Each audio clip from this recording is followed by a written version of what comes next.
We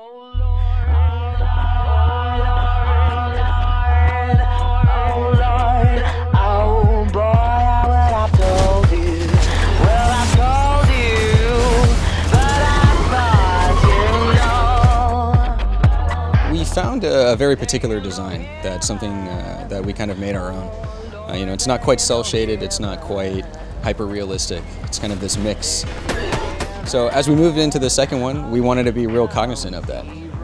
We didn't want to get too tight in either direction, but just being aware that we had hit on something unique and trying to stay within that while improving.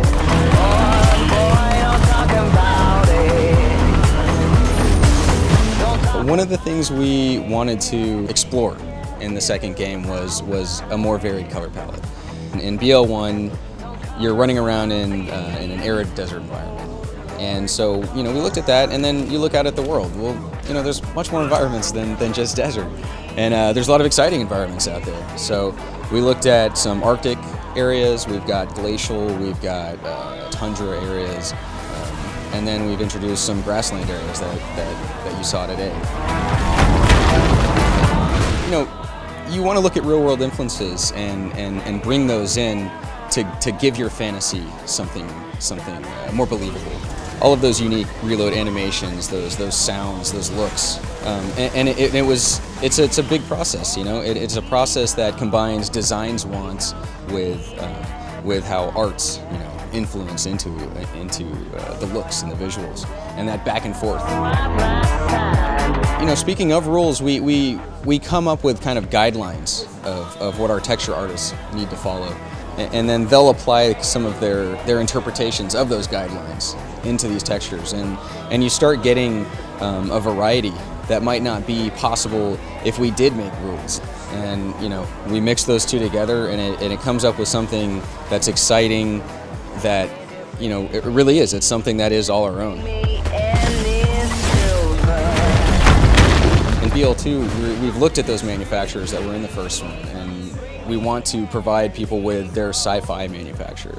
We have that with Mollywan, with its curves and its kind of Apple design, high design philosophy.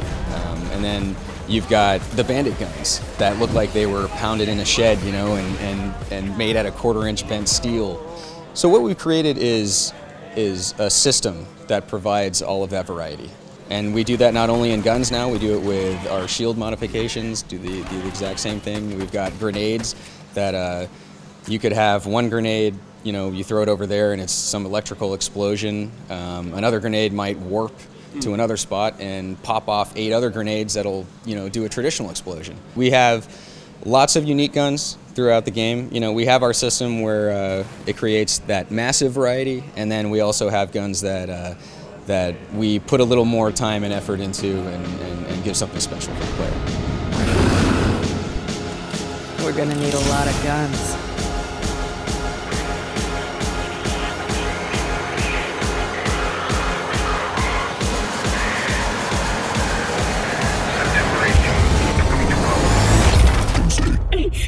What?